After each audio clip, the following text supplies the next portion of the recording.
श्री कृष्णाय नमः। श्री गोपीजन वल्लभाय नमः। श्री मदाचार्य चरण कमलेभ्यो नमः। श्री गोसाई जी परम दयालुवे नमः। नमो भगवते तस्मै कृष्णाय अद्भुत कर्मणे रूप नाम विभेदेन जगत क्रीडति यो यतः। प्रभु नंद कुमारों में श्री स्वामिनी वृषभानुजा कृतार्थो अहम कृतार्थो अहम कृतार्थो अहम न संशयः। श्री वल्लभ शरणं मम। श्री वल्लभ शरणं मम। श्री वल्लभ शरणं मम। अपने परम आराध्य के चरणों में हमारा कोटि कोटि प्रणाम। अपने गुरुदेव प्यारे के चरणों में हमारा कोटि कोटि प्रणाम। और आप सभी के हृदय में विराजे हमारे युगल सरकार श्री राधा माधव प्रभु को हमारा कोटि कोटि प्रणाम। अपने परम आराध्य के श्री चरणों की रज एवं अपने गुरुदेव प्यारे के श्री चरणों की रज एवं अपने माता पिता के श्री चरणों की रज को अपने मस्तक पर शिरोधार्य करते हुए हम आप सबके समक्ष अपने भाव वर्णन करते हैं।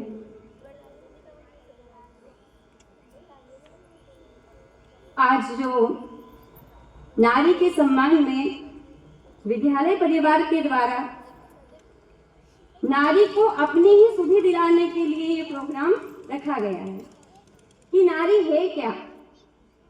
सच कहें तो आप माँ सीता की मूर्ति है।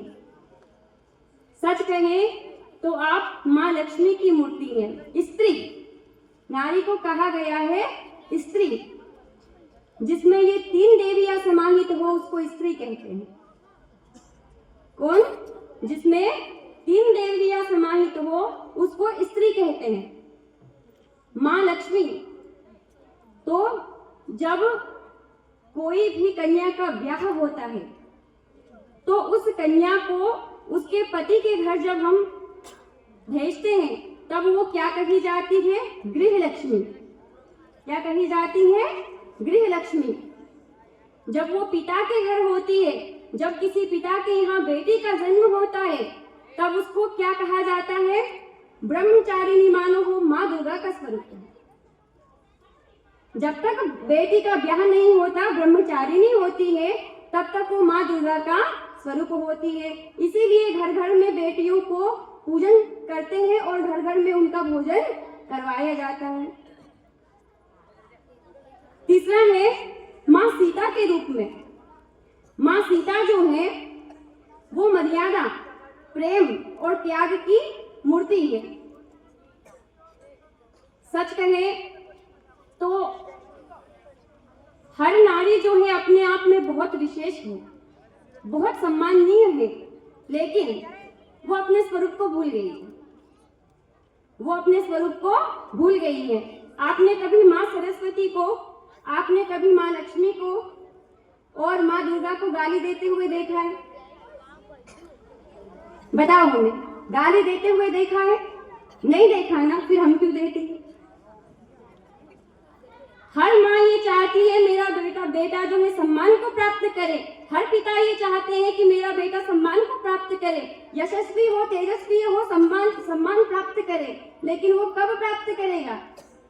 जब माता पिता में संस्कार होंगे तो संतान जो है उसकी पूजा होगी। अगर हम किसी का सम्मान करते हैं तो हमारा सम्मान होता है, अगर हम किसी का अपमान करते हैं तो हमारा अपमान होता है। बच्चे का जब जन्म होता है ना, तब उसको परिवार में जैसा माहौल मिलता है वैसे ही उसके अंदर संस्कारों का उदय होता है। हम एक बात और आपको बताएं तो एक माँ चाहे ना तो अपने बच्चे को कुछ भी बना सकती है। चाहे तो राम बना सकती है, चाहे तो श्याम बना सकती है, चाहे तो प्रहलाद बना सकती है, चाहे तो ध्रुव बना सकती है, चाहे तो धुंधकारी बना सकती है। आपको जो बनाना है वो आपके ऊपर निर्भर करता है। एक माँ जब भोजन बनाती है ना, तो अगर भोजन भजन करते हुए बनाएगी तो उसके पति की, उसके पिता की, उसके पुत्र की बुद्धि में संस्कारों का उदय होगा। अगर माँ का चिंतन भोजन बनाते समय गलत है तो देखो अन्न से बनता है मन। क्या बनता है? मन बनता है। जैसा आहार होगा वैसा विचार होगा, जैसा विचार होगा वैसा संस्कार होगा, और जैसा संस्कार होगा वैसा ही उसका व्यवहार होगा। जब हम बोलते हैं ना, तब हमारा आचरण प्रकट होता है हमारी वाणी के माध्यम से। हम कैसे हैं ये कब पता चलता है? जब हम बोलते हैं। तो हमारा बच्चा संस्कारवान है, दुराचारी है कि सदाचारी है, ये हमारे शब्दों से ज्ञात होता है। तो अगर आपने भगवान के चिंतन में भोजन को बनाया है तो आपके परिवार में कोई भी दुराचारी नहीं हो सकता, चाहे वो आपके परिवार का कोई भी सदस्य क्यों ना हो। लेकिन अगर आप गाली गलौज करोगे तो फिर आपकी संतान के, आपके परिवार में कोई भी सदाचारी नहीं होगा। हर पुरुष जो है, आज हम स्त्री पुरुष का भेद आपको बता देंगे महाराज। ये पुरुष शब्द जो है ये कहां से आया? इस धरती का, इस ब्रह्मांड का सबसे पहला दंपति जोड़ा है तो वो है लक्ष्मी नारायण। कौन है? लक्ष्मी नारायण। ये जितनी भी स्त्रियां आपको दिख रही है वो लक्ष्मी जी का ही एक अंश लेकर के धरती पर आई है। ये जितने भी पुरुष आपको दिख रहे हैं ये सब पुरुषोत्तम भगवान नारायण का ही अंश होते हैं। अब आपने कभी नारायण को तंबाकू खाते हुए देखा है? भगवान नारायण को कभी तंबाकू खाते हुए देखा है? कभी बीड़ी पीते हुए देखा है? कभी शराब पीते हुए देखा है? अपने मूल को जब हम भूल जाते हैं ना, तभी हम भटक जाते हैं। हमारा मूल कौन है? हमारा मूल लक्ष्मी नारायण है। लोग कहते हैं कि पहले इंसान बंदर था। शास्त्र कहता है कि लक्ष्मी नारायण जो है वो ही इस धरती के प्रथम दंपति हुए हैं। हर पुरुष जो है वो पुरुषोत्तम से प्रकट हुआ है और हर नारी जो है वो महारानी लक्ष्मी से प्रकट हुई है। इसलिए आप कोई साधारण नहीं है। आप अपने स्वरूप को पहचानें। अगर आप अपने स्वरूप को पहचानेंगे तो एक दिन आपके संसार में सब सदाचार ही सदाचार मिलेगा, फिर दुराचार मिलता नहीं है। एक बात और कहें, सब कुछ अच्छा है, नारी की हर जगह पूजा होनी चाहिए, लेकिन पूजा उसकी होती है महाराज जिसमें गुण होते हैं। किसी देह की पूजा हमारे भारत में नहीं बताई है, गुणों की पूजा बताई है। अगर आप में गुण नहीं है तो भले ही आप स्त्री है, भले ही आप पुरुष है, लेकिन आपकी पूजा नहीं हो सकती। गुणों की पूजा होती है। और आज के समाज में अगर देखा जाता है तो सबसे ज्यादा चरित्रहीनता पाई जाती है। सब लक्ष्मी नारायण का स्वरूप है। आपने भगवान नारायण को कभी किसी स्त्री पर मोहित होते हुए देखा है? नहीं ना। जब तक भगवान लक्ष्मी नारायण का स्वयं का दाम्पत्य जीवन आरंभ नहीं होता तब तक भगवान नारायण ने कभी किसी को गलत दृष्टि से नहीं देखा। तो आज का पुरुष नारी को गलत दृष्टि से देखता है, क्या ये शोभा देता है? क्या ये पूजा के योग्य है? जब तक ब्याह नहीं होता तब तक कन्या जो है वो ब्रह्मचारिणी है। और लक्ष्मी मैया का स्वरूप अगर आप हैं तो क्या लक्ष्मी जी को कभी किसी को प्रेम पत्र लिखते हुए देखा है? देखा है किसी को? नहीं देखा। तो फिर हमारे चरित्र में दूषितता कहां से आई है? हमने अपने चरित्र को खोया है, हमने अपने स्वाभिमान को खोया है, तब कहीं जाकर नारी का अपमान हुआ है। अगर आप अनुसुईया जैसी सती बन जावे तो आपके पातिव्रत धर्म में इतना सामर्थ्य है कि आप अच्छे अच्छे दुराचारी को अपनी दृष्टि मात्र से जला देंगे महाराज। एक स्त्री में इतना सामर्थ्य है कि वो चाहे ना तो कोई पुरुष उसकी तरफ आंख उठाकर भी नहीं देख सकता, अगर उसका पातिव्रत धर्म सच्चा है तो। जब तक आप कुंवारी हैं तब तक अगर आपने ब्रह्मचर्यता का पालन किया है तो भगवान नारायण जो है वो आपकी रक्षा करने के लिए तत्पर है, आपको कोई गलत दृष्टि से नहीं देख सकता। लेकिन आपके ही चरित्र में, आपकी ही दृष्टि में अगर खोट है तो आपके साथ फिर गलत होना ही होना है। पहले आत्म सुधार फिर जग सुधार। इसके संबंध में एक आख्यान आपको सुनाते हैं हम। समय कम है लेकिन एक आख्यान जरूर सुनाएंगे। एक राजा जो है उसकी रानी होती है। अब रानी जो है वो संत महात्माओं का बहुत सम्मान करती है। दुराचारी व्यक्ति संत महात्मा का स्वरूप बना करके उसके महल में प्रवेश करता है। तो रानी ने उसकी दृष्टि मात्र से पहचान लिया कि ये गलत व्यक्ति है, क्योंकि आंखें जो है ना हमारी, ये हमारे चरित्र का दर्पण होती है। जिसकी बंदर की तरह आंखें नाचती है, समझ लो ये चरित्रहीन है। तो रानी ने जैसे ही देखा उस संत महापुरुष के वेश में जो छलिया आया था उसको, तो समझ गई कि ये दुराचारी है। स्वयं भगवान का स्मरण किया तो नरसिंह भगवान को प्रकट होना पड़ गया और वो दुराचारी उसकी दहलीज से अंदर भी नहीं आ सका। तो अगर हम अपने चरित्र को पवित्र रखते हैं तो दुनिया की कोई ताकत ऐसी नहीं है जो आपके चरित्र को मलिन कर सके।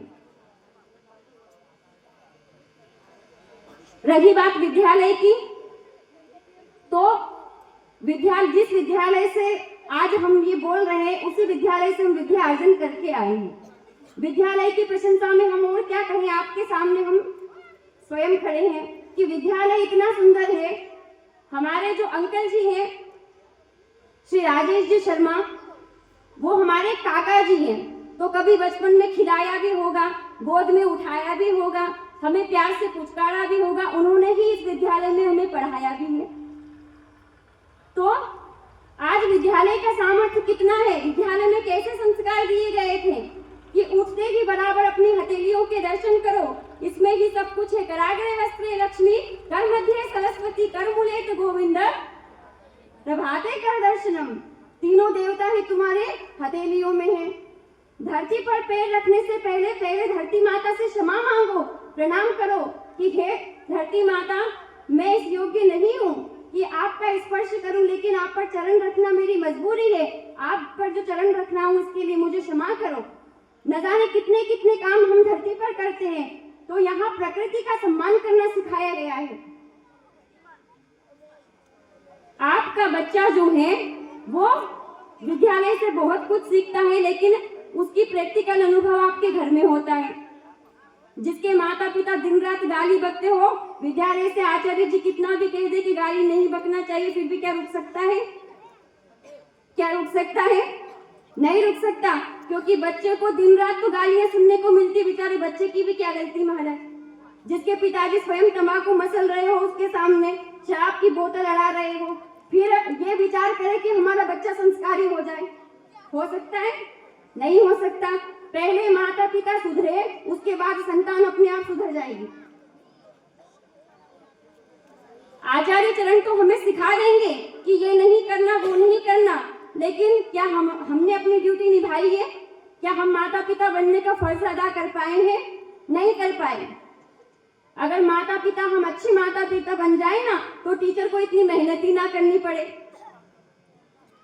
हमारे विद्यालय में सबसे पहले अध्ययन करने से पहले प्रार्थना का क्रम रखा गया है। क्यों रखा गया है? कि हम अपने चरित्र का, अपने व्यक्तित्व का निर्माण करने से पूर्व भगवान का स्मरण करेंगे। क्या आपने अपने बच्चे को कभी ये सिखाया है कि उठते ही बराबर भगवान को प्रणाम करो? तो चूक हुई क्या नहीं हुई? पहले तो माता पिता का कर्तव्य है कि बच्चा जो है उठे तो सबसे पहले भगवान को प्रणाम करे। अरे माँ को हमेशा ये कहना चाहिए, बच्चा सबसे पहले तेरे पिता को प्रणाम कर और मुझे भी प्रणाम कर। जब आप प्रणाम करने की पद्धति घर में लाओगे ना, तब कहीं जाकर के बच्चा झुकना सीखेगा। भले ही विद्यालय से आचार्य जी कह रहे कि मम्मी पापा को प्रणाम करके आना, लेकिन बच्चा जो है वो प्रणाम कब करेगा? जब आप स्वयं झुकना सिखाओगे तब। बेचारे को 5-6 साल का हो गया, जब तक तो झुकना सिखाया नहीं। अब विद्यालय से आचार्य जी फोर्स करे कि प्रणाम करो प्रणाम करो, और फिर वो एक पुस्तिका होती है हमारे विद्यालय में जिसमें बच्चे के नाखून साफ है कि नहीं है, बच्चा प्रणाम करके आया कि नहीं आया है, ये सारी अनुक्रमणिका उसमें होती है। फिर आचार्य जी जो है उनके पेरेंट्स के हस्ताक्षर भी देखते हैं, माता पिता के हस्ताक्षर भी देखते हैं। तो कहने का मतलब बस इतना सा है कि विद्यालय में तो भोजन करने से पहले भी, अन्न ग्रहण करने से पहले विचार मन में करना है। क्या आपने अपने बच्चों को ये सिखाया है कि भोजन करने से पहले भगवान को भोग लगा के खा लो महाराज? माता पिता चुप रहे हैं और विद्यालय सिखा रहा है। अगर माता पिता और विद्यालय दोनों साथ में सिखाए तो बच्चा अच्छा संस्कारी बन सकता है। अपने वाक रूपी पुष्पों को अपने युगल सरकार के युगल चरणों में अर्पण करते हैं और अपना वक्तव्य यहीं पर पूर्ण करते हैं। श्री कृष्णाय नमस्ते।